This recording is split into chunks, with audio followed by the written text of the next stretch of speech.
We are live. Hi, this is William. It's William Ramsey. Welcome to William Ramsey Investigates. On today's show, I have returning guest Sean McCann of the Wake the Dead podcast. This will be our fourth show.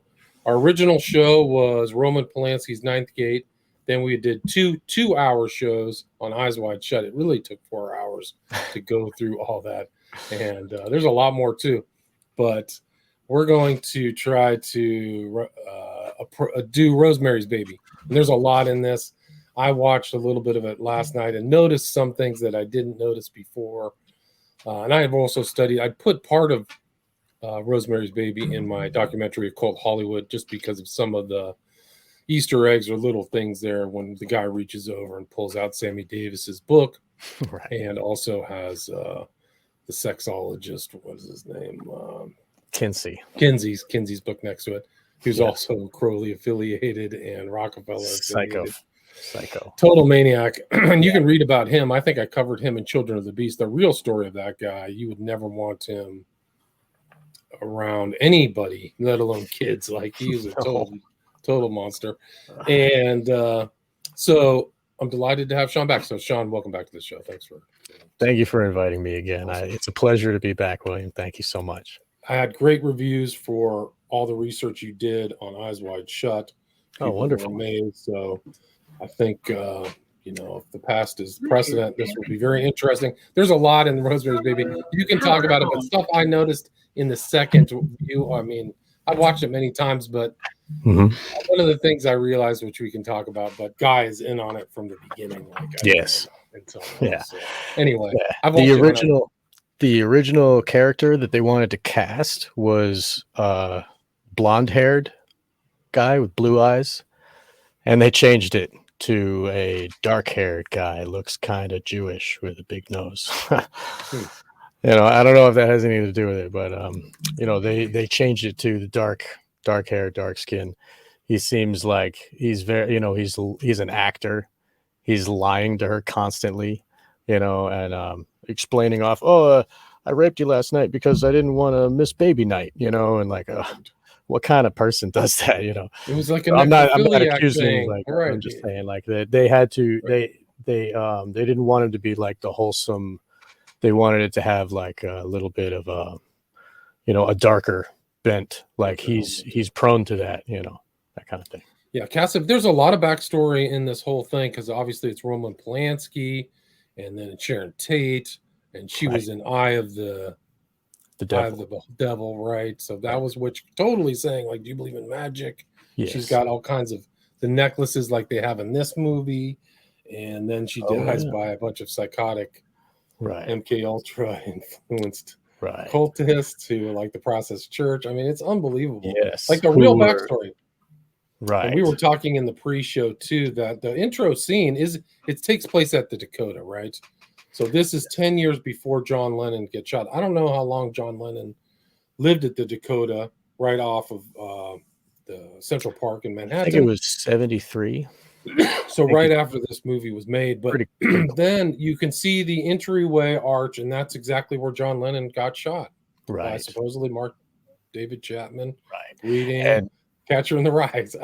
Just the kind of synchronicities or connections are off the charts. Right. So Catcher in the Rye is a book related to MK Ultra programming, and also the John Hinckley, I think, the one who tried to kill Reagan, had that book on him too.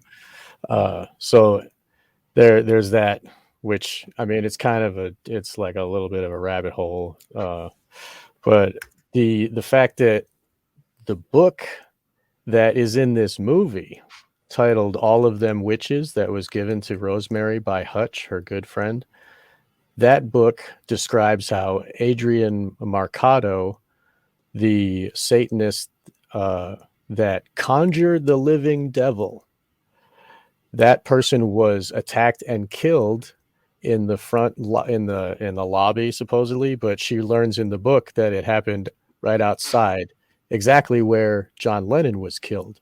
And was John Lennon conjuring the living devil with his musical work? I like his music. It sounds all right. I don't know. That may be a little extreme, but he was definitely, they were occulted. They had all, you don't know how deep it got, but they had Crowley references, and they said, we're bigger than Jesus. Our Right. music is magic. Yeah. Like, so they used the magic with the K. So like, I think the Paul said Right. that. There was a record cover that had them with like baby, like they're in white coats, like they're slaughterhouse, or they work in a butcher shop, and they got like baby parts all over them, like dolls, but that was a and that very was scandalous. discontinued. It was kind of put under the radar. Yeah.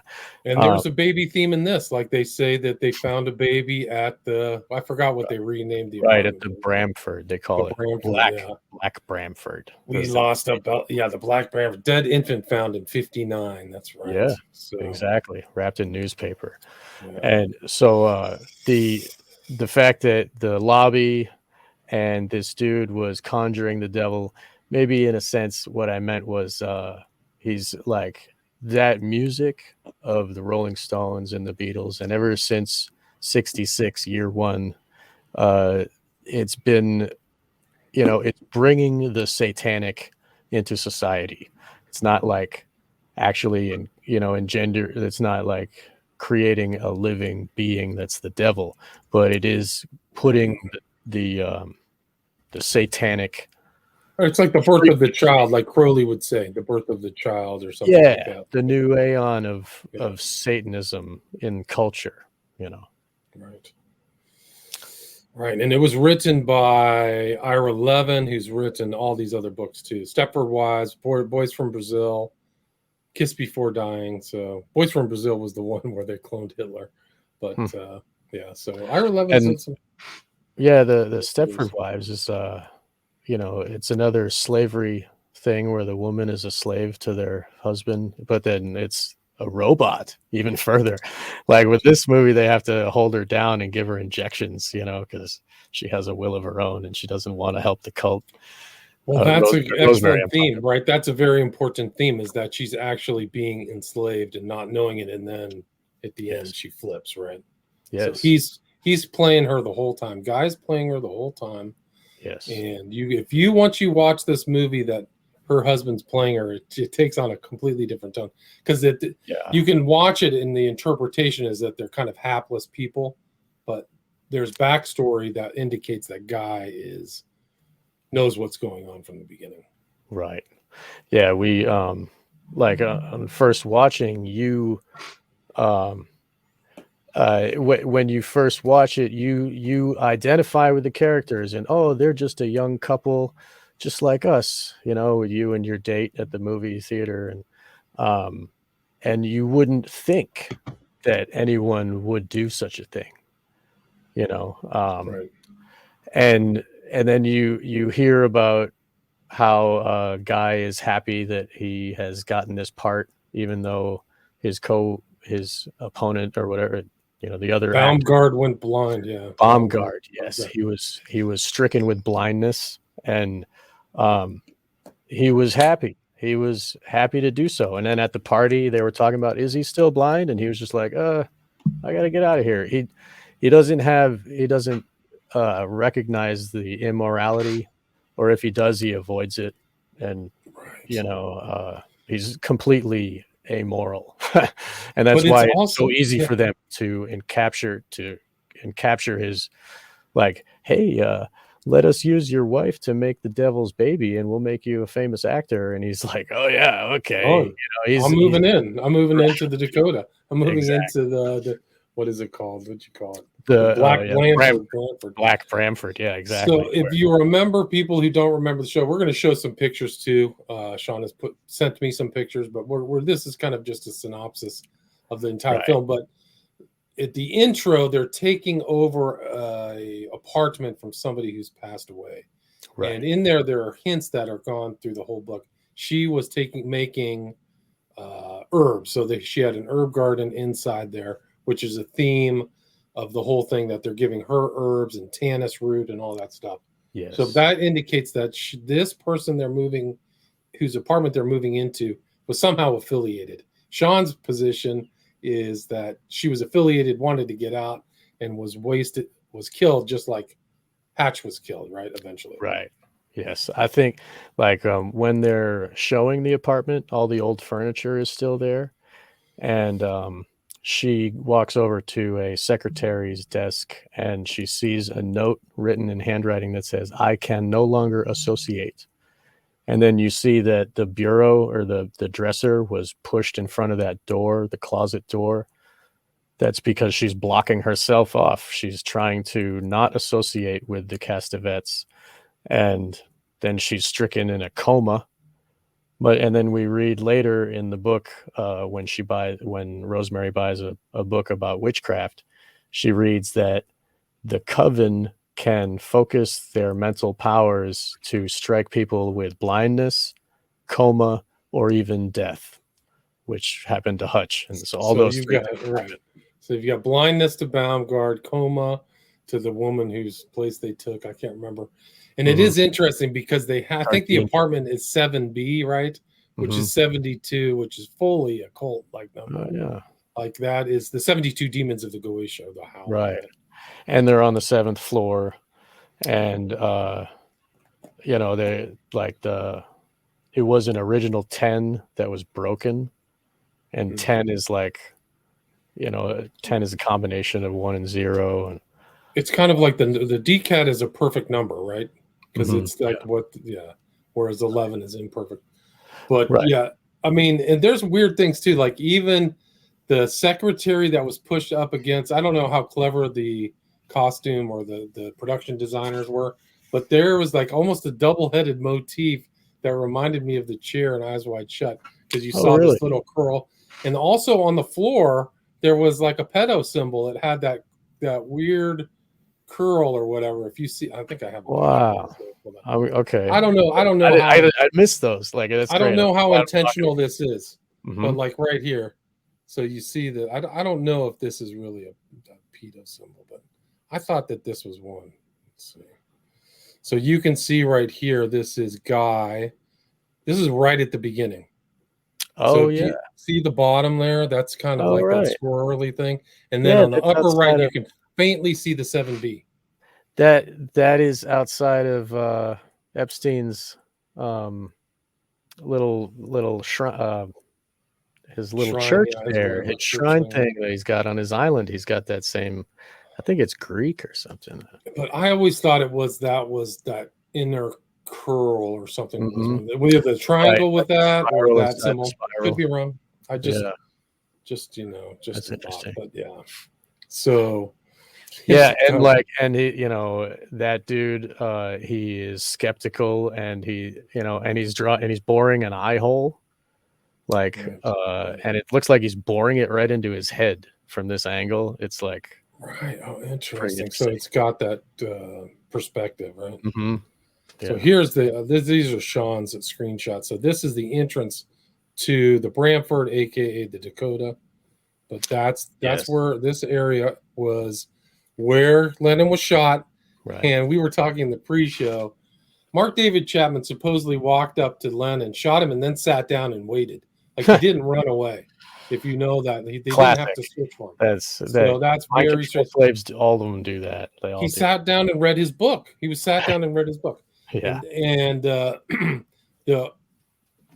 some other researchers have claimed that the doorman was the actual guy who shot Lennon.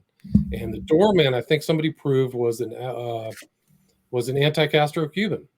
And so those anti-Castro Cubans were all over the place in the 60s and 70s. Watergate, supposedly at the JFK assassination. Right. They killed some guy, Letelier in Washington, D.C., the ghost of Sheridan Circle. You can look that up on my podcast. It tells that whole story. But it was interesting because the guy who wrote that book, The Ghost of Sheridan Circle, said the anti-Castro Cubans were just on fire during those decades. They were bombing people. There were all kinds of crimes.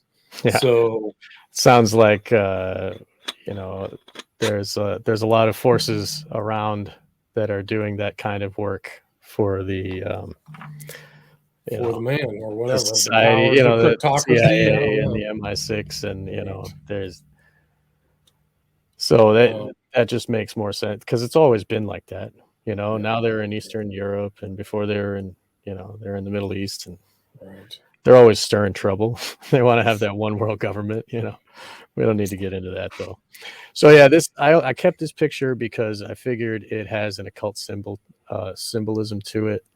I guess I anyway, we don't need to get into that. We're gonna, because there's a lot of pictures. It's like might be something sexually charged.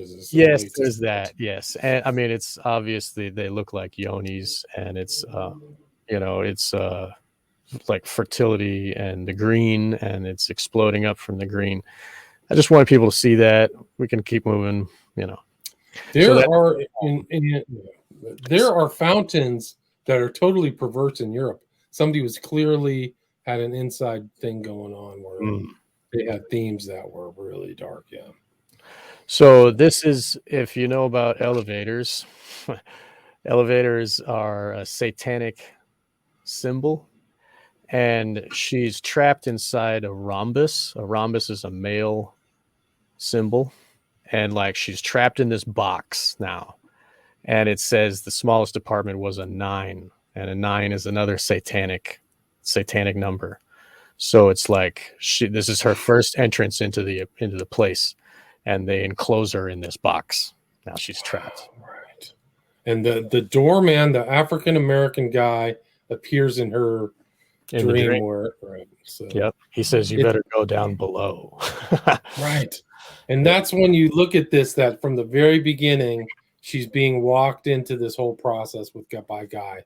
So that's like another one. Like she's being captured into this. Maybe he heard about these people. Maybe he already knew about this in the beginning. He's, who knows? Like, it seems like, to me, it seems like he's unwitting until that dinner date that they have. And then my perception is that he knew from the beginning, because he's putting her together. Like, I've been so mean to you. Then he suddenly says, "I'll have your baby. Let's have a baby." To me, I think that it's obviously not explicit, clearly stated. It's just the sensibility that I think that once the Castavets start talking about the famous actors and stuff that he knows, and like he thinks, oh, he can climb the ladder of become more famous, success. Exactly. Yeah. So this is the gentleman is under a rose. So it's Sub Rosa. Oh, wow. And he's explaining about the place. So it can keep moving. That's amazing. There's a lot of little ones. There's a lot in here. That's the whole thing, is like some of these films are super detailed. This is like she says, oh, they do a little gardening on the side. It happens at 4 minutes and 22 seconds. I thought originally it was 4:20 because that is like a cannabis connected number or whatever. But who knows if 4:20 was even popular back in '68 when this movie was produced. I don't think so, but I think for sure this is the foreshadowing of the whole herbal theme through the whole film. And that so this like witches use a witch's brew. They have they use stuff from the wild, right? This here is the note where she reads that the previous tenant can no longer associate themselves, and like, what's that about? But that's when the old furniture is still in the apartment. She can see how the woman that went into a coma was living. Right, and you can interpret this a couple of ways. You can interpret also psychologically, like she can no longer like associate because she's dissociated. Right. Wow. She's dissociated. Yeah. Thank you for that. That's great. You could interpret it that way. Mm-hmm. But, yeah. Let's see. There's the marijuana. Let's see. Oh yeah. He says, "Oh, marijuana," and it's almost like a calling card to the people listening, because it's like they're introducing cannabis to the culture of, they're changing the mores of society. Like Kinsey is changing the sexual nature of, it's disgusting what he does, and we should have more shows. No, he did it with scientism. Nothing. They never showed his scientific proof. He was clearly it was a full agenda. He was a zoologist. He wasn't really, he didn't like come up the steps of sexual studies or anything. I'll just become a sex specialist. Right. And if he studies animals, right, and then he thinks of humans as animals, right? That's how he applies it. Anyway, we don't. But anyway, so like this movie was part of the changing of the minds to the next, right? Yes. So like all of a sudden there's Planned Parenthood, and they got the pill, and they women can choose to not have a baby, and they like being a mother enslaves you to this husband who maybe you can't trust him, and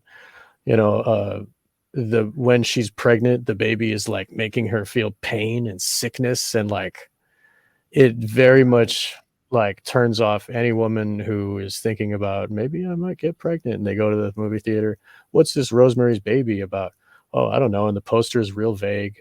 Nobody really thinks like, oh, maybe some women who have just become pregnant are watching this movie and they decide to terminate that. Maybe this movie is responsible for abortion being, readily adapted more easily, because in the 50s it was having a family was important, and in the 60s all of a sudden not so much. And I think that has to do with the satanification of culture and the eugenics that they're all of a sudden they had the baby boom, and they're like, whoa, we got to put the brakes on the baby boom, and it becomes anti-life. Exactly. Yeah. Overpopulation, all that stuff. So this is the thing where I thought it had kind of like the double eagle motif. I don't know, maybe it's a stretch, but that's definitely a downward pentagram on there. Yeah, those the two on both sides. We connected to what we talked about before. The rosette with a dot in the center is a symbol of Inanna.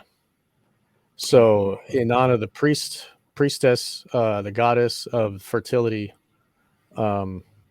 relates to this whole thing, like Pan and the goddess worship, and it's all kind of one big pot of Wicca, witches. Interesting. So they got the witch themes are throughout the whole thing, and they are like pointed down in a sense. The duality is up, and the Trinity is down. Right. Yeah. Wow, crazy. She was 89. Yeah, she was 89 and she couldn't move it. Right. Like, how did that move? How did probably over there? Magic, Right. Crazy. Yeah, so Planned Parenthood's influence was a big deal, and that was also pushed by Rockefeller, just like Kinsey, and the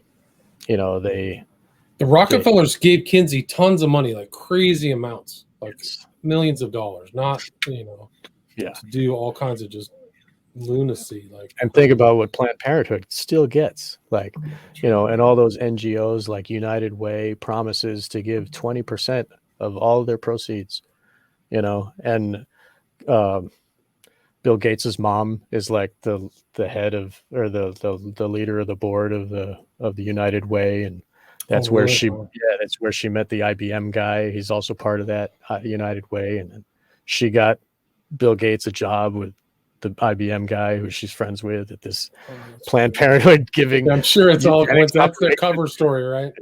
Yeah. Right. Anyway, so she covered up this closet. Seemed innocuous. Oh, whatever. That seems weird. Why would she block up her towels and her vacuum? But moving on, she, these little things that we see are these little puzzle pieces that seem out of place, and they make sense later on. They do, right? Yeah, and there's a lot of spoilers. I mean, I'm basically showing the whole movie here and in the stills, So it has an unpleasant reputation. Yeah, right. And this is lamb. There, so like it's like a the lamb to the slaughter. Yes. Thank you. Perfect. It's a full leg too. It's not something that's just very obvious what Yes. they're Yeah. tinkering around with here. And the next thing they talk about is dietary experiments, talking about the Trench sisters who, Right. I don't know if you can move that because I can't see. It's okay. Thank you. Thank you. So like he's explaining to them all of the evils that have been through that house, the Bramford. And he talks about the Trench sisters were doing dietary experiments as he's bringing the lamb to the table, Right. and Cooked and ate several young children, right? Yeah. Then there's a dead infant. So yeah. Right. And later when we get to the book, the All of Them Witches book, she's reading on one of the pages is a picture of a woman, and it's got her name, and it says she doesn't just eat babies, it's a little more complex, and it goes on. So like that's a common theme, and she says, and Rosemary explains that the book also says that baby's blood is the most powerful blood. So yeah. Okay. Live there. Let's go there. Where are we? Oh yeah, Adrian Mercado. So he's explaining the names. I saved that because I got the name that he's saying because the screenshot, and that way it captures the dialogue. So we can skip through, I guess. Yeah. She asked, who is Adrian Mercado? Right. Who are all these people? And they talk about cooked children. Yeah. Witchcraft. Wanted to conjure the living devil. Yeah, and her eyes are wide. She's like listening intently, and why didn't she take this? It's a warning. Hello, don't move into this house. But Guy is like just blasé, right? He's Guy's determined. like, oh, yeah, that's right. And like, oh, evil doesn't mean anything. There's no witches, and then he joins the group. Yeah. So they tried to kill Adrian Mercado in the lobby of the Bramford because he conjured the living devil, or at least he told people that. And who was the living devil? His son, Stephen? I don't know. Probably not. He seems like a normal human, but certainly Rosemary conjures, or the devil creates the living devil. Yeah, it does happen. Yeah. Right. So Hutch is a wealth of information. Later in the movie, she's having a dream where Hutch is on the dock, not allowed on this boat, and he has binoculars, and he has scrolls rolled up in his left hand, which means that he has occult knowledge, and his binoculars around his neck show that he has better sight than others, omniscient, and they're leaving him, but separating her from him. So he basically, he's the only one that really cares and wants to save her, and they kill him. So they can hear through the wall, that last picture that you just had up. Right. You can hear through the wall, and then she's down with this woman in a cage. Right. Yeah, the woman's pictured in a cage. Right. She's a slave. Terry D'Onofrio, right? Yes. Oh, I'm staying with the Castovitz. Right. And there's a theme of the herbs. She says herbs. Right. She says that she has a charm, and she shows the good luck charm, and they can smell. It smells bad, And she says, "I'd be dead by now if it weren't for them." Right. So she would have taken two different ways, right? Maybe God's original intent for her was to let her die. And the Castovets came in and said, "No, you're going to make a baby for us." So she she explains, "Oh, I originally thought they wanted me for some kind of sex thing, but yeah, they do. They actually did. They're using her to, and just like Eyes Wide Shut, they use hookers to create babies that they're going to use for their cult activities. In this movie it happens to be the devil, but in the other movie it was just for slavery. So Rosemary gets a good look at that charm. Right. Yeah. And it will come back later, right? Yeah, for sure. So that's the good look at the charm, and we see, and then now we can recognize when we see it again, because it shall return. She says it's a sex thing, bad smell, and then we're back to these guys in bed. Ritualistic chanting. Ritualistic chanting. Right? Is that the one? Yeah. Okay. So they hear it chanting, and then they're looking at the wall, and oh no, wait, this is first, and he hears Minnie yelling through the wall. We shouldn't. If you want my opinion, we shouldn't tell her at all. What is that all about? And then and then they hear this chanting. So they're doing a ritual that night while this is happening. So if we skip Did you ahead, ever get a read out of this, like flower motif? Did that ever mean anything? There's a lot of roses. Okay. Yeah, I don't know about that. That looks almost like because he buys her tons of roses right before the night of the conception or whatever. Right. And during the night of conception, in the dream, she goes down below of the boat, below deck, and there is cross, oh yeah, here it's yeah, I mean, it's really red. It doesn't look very real, but you see the charm is in the blood, and it's obvious that charm is visibly in the blood. Right. So, and she can recognize the charm when she sees it, So this, the woman has a suicide note. Terry D'Onofrio left a suicide note, and the cops are happy because they don't want to do any work of investigation. Right. Sounds familiar. Right. Yeah. Real life. Yeah. And then we see the cast of vets at 1717. And 17 itself is an evil number. If you think about phi, the number phi 1.618. If you think about it numerically, it's 1618, and 17 in a number line divides pi or phi, phi. So 17, it divides the order of nature. The way that nature grows is in a phi spiral. That's how everything grows in a fractal spiral pattern. So 17 in its nature is satanic. So we meet them exactly at 17 minutes and 17 seconds. And we also see to the right, there's a Volkswagen Bug.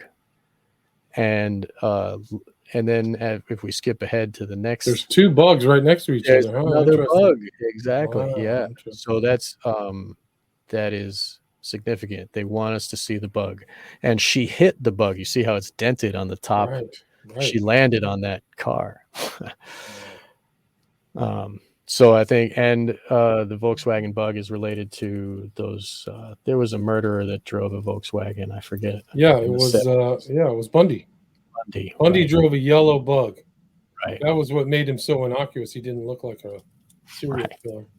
Oh, my arm's broken and I'm in a Beetle. Right. Yep. And then they're defenseless. They think that he. Yeah. Exactly. He's like a hapless guy. No, he's a serial killer. Yep.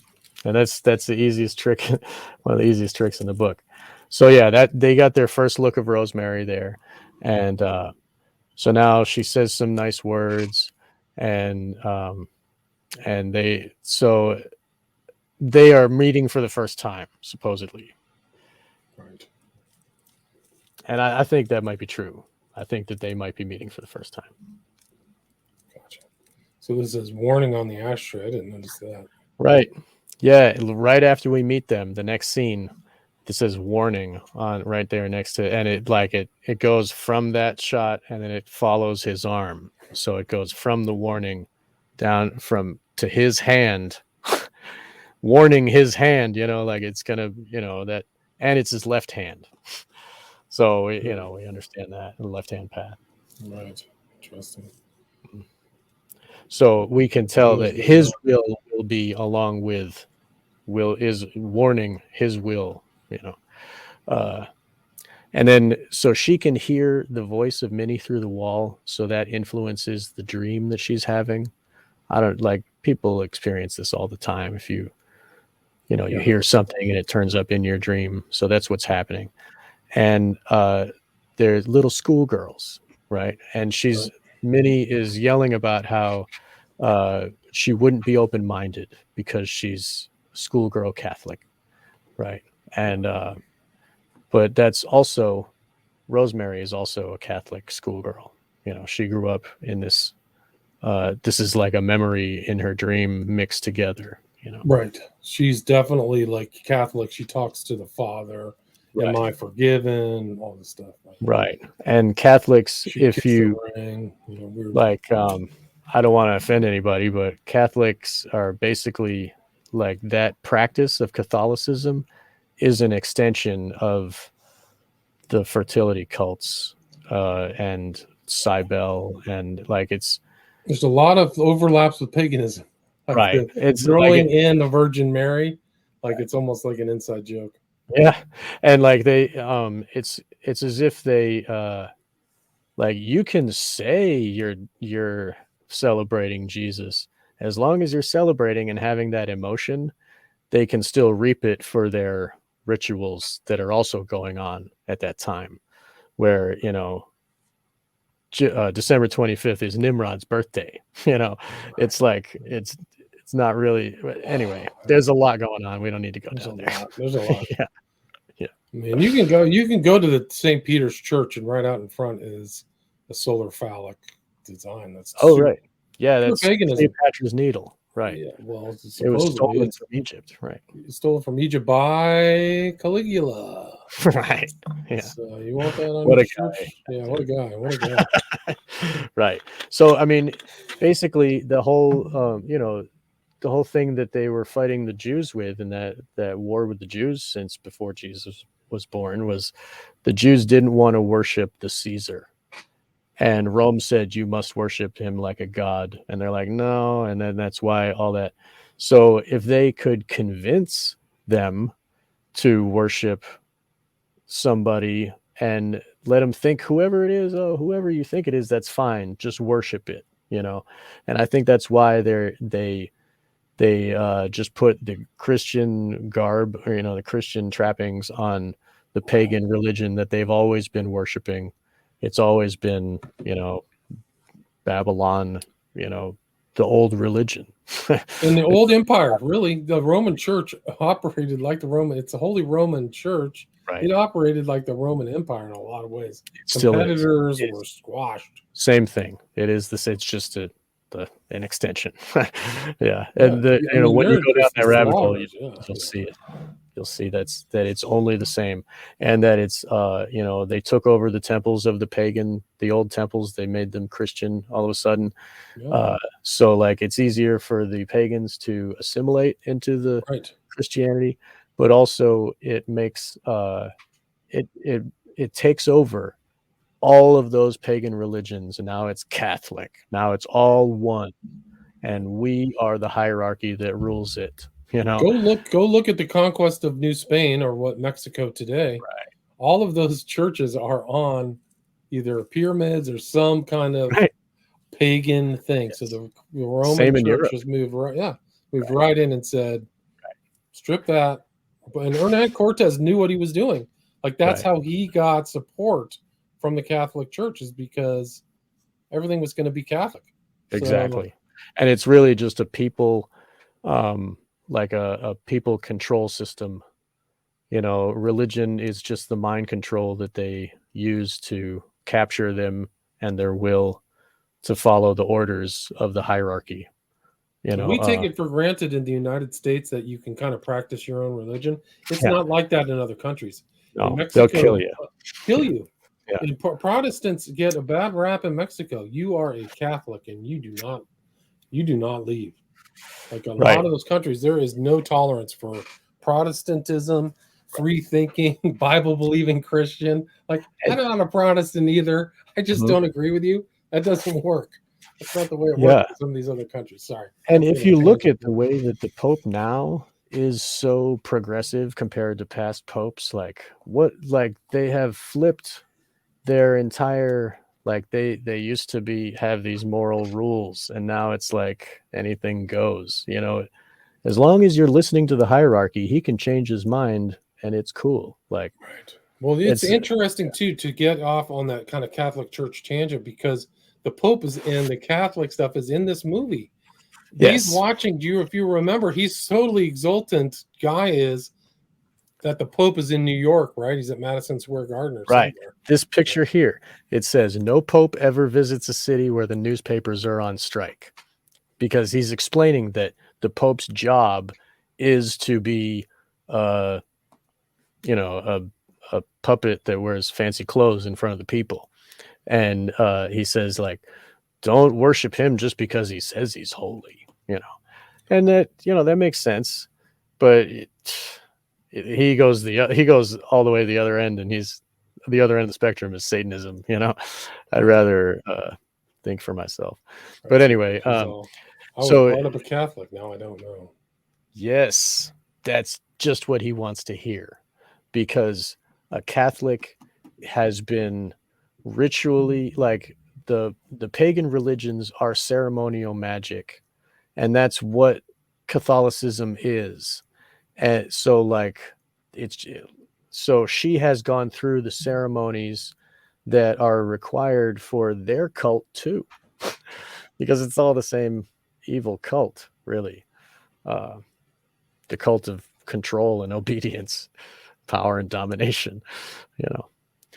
So, okay, these are the names of famous actors that he knows. And their names are Mrs. Fisk. She was a child star actress. Her whole life, she performed Shakespeare.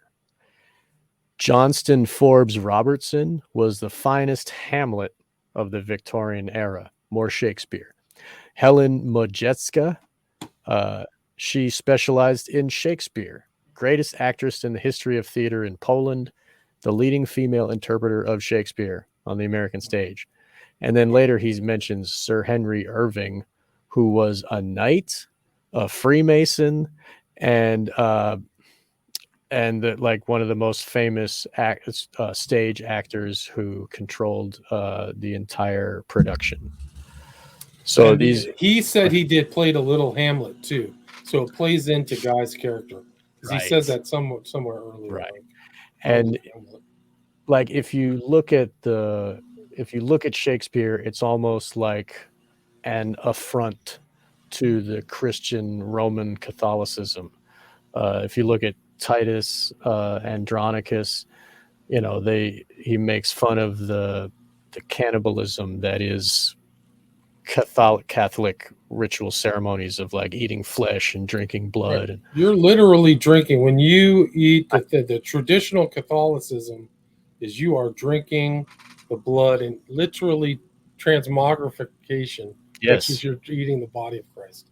right. And so doesn't it only make sense that they would drink the blood of babies and they would eat the flesh of babies? If we would eat the flesh and drink the blood of Christ, who is our savior, why, you know, like, it doesn't make sense. Like, so this is obviously a tool for controlling minds that also controls them in such a way that these people perform the same rituals as the old religion, and it keeps them in the net, even though they think they're free, and they think that, oh, they're following this Jesus character who has morality, and, you know, we can have freedom in the afterlife. And but it's just like, for I mean, I don't want to demean people's religion. I'm just saying, in their view, the people that created this tool of control, uh, Jesus is like the carrot that keeps people running, you know, on this wheel. And yeah, exactly. Someone You, just made a comment about how Roman is the same name as Roman Polanski. And again, that goes back to Polanski using his wife, giving his wife to the cult. And the name of Rosemary's husband, his name is Castevet. The actor's name is John Castevet or Cassavetes or something. Cassavetes, yeah. Yeah, it's very similar to Castevet. Right. Yeah. And so and the Castevet's name is Roman, so it all kind of ties together. So Roman Polanski is admitting that he has given his wife to the cult, and she is raising a baby for them, basically. And their little dog that Polanski and his wife Sharon Tate had, they named it Saperstein. That's Get it out. Dude, I swear. No, I didn't know that. So there's the box within a box, right? Yep, yeah, the box within the box is Tesseract. So like she's laying down in the Tesseract, and she's got her Sammy Davis Jr. book, Yes I Can. She's gonna read about this Satanist guy. And it looks like the sculpture is a black Madonna, maybe. It's a feminine black sculpture. I don't know. The sculptures make an appearance again later. Art and books, like art too, has a lot that they can tie in. A lot of the meaning in this film. Yeah. So she's, relaxing, reading the book. I guess I might have taken too many screenshots.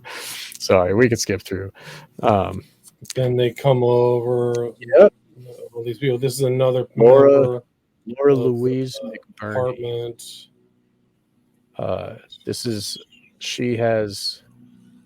She's got to vote for somebody for mayor. So like it shows that the Satanists are like this woman who's trying to get you to vote. I'm an anarchist personally. I think voting it enslaves people. So like I think it's wrong for anyone to vote. And obviously this Satanist is trying to convince people to make themselves slaves. I think that's just funny. I just wanted to notice that. So anyway, she is very happy to come into her house, and then they give her this charm. It's close up of the charm. She recognizes the charm. It's the same charm that was on Terry, and it's the same charm that was in the blood of when Terry jumped out the window. And now it's given to her. How much good luck can it be if Terry jumped out a window? So, and they say, oh, it's very old, and you've already taken it, so you can't say no. This is Guy getting the part, and in his hand he has paint thinner, which is a solvent. And if you think about like Solvay and Coagula, this is the Solvay is happening in his life. It's dissolving. It dissolved away and came back together, right? Exactly. Isn't that what Solvay Coagula means? Yes, like in this, the dissolving is like it's dissolving his obstacles away from him, and his like all of a sudden he is being successful, So we'll skip on to the next one. Let's go to the next one. Sean, I hate to do this, but I think I'm gonna have to break this off in about 10 minutes. So is it because of the lawnmower or whatever? Can you hear that? Yeah, I kind of did, but it's okay. I heard it. Let's just break it off now. We'll just pick it up another part 2. Okay. They're making too much noise. I hear you, man. I'm sorry to do that to you, but we'll try to reschedule part 2 in a couple weeks. That's fine with me. What's remarkable is we're only at the 35-minute mark. The movie's like at 2.5 hours, right? 2 hours and 15 minutes. Yeah. It's pretty long. Yeah. I hope your fans are into this. I think so. I think we've got people are definitely. So I'm going to rip this off. Where can people listen to Wake the Dead and contact you? Why don't you put all that stuff in? Okay. You can find Wake the Dead at pretty much any podcast source. It's listed Google, Apple. You can find everything that I post online can be found at onegreatworknetwork.com, and you'll /Sean-McCann, and that's where you will find me. I'm in the creators section of a larger website called One Great Work Network. I think I included that in the show notes of the last one, so I'll just transfer Wonderful. those to this Yeah, one. I do sell T-shirts. I make anarchist designs and fine art pictures. You can find that at storefrontier.com/wakethedead. And you can email me at the onegreatworknetwork.com. You'll find a link for my email. You can click, and I'm happy to get correspondence from people. And thank you for those that have already reached out and spoken to me. And Right. Are it's you been working a on pleasure. that? Good. Are you working on that anarchist hat? So you can design that Yeah, I actually went and found a company that makes hats, but Nice. their website doesn't want to work in my browser, and it gets me frustrated. But I'll keep looking. I'll see what I can do. Great. Yeah. Sean McCann, Wake the Dead podcast. Thanks so much. There will be a part 2. I promise you guys. Thank you Wonderful. very much. Appreciate it. Thank you, William.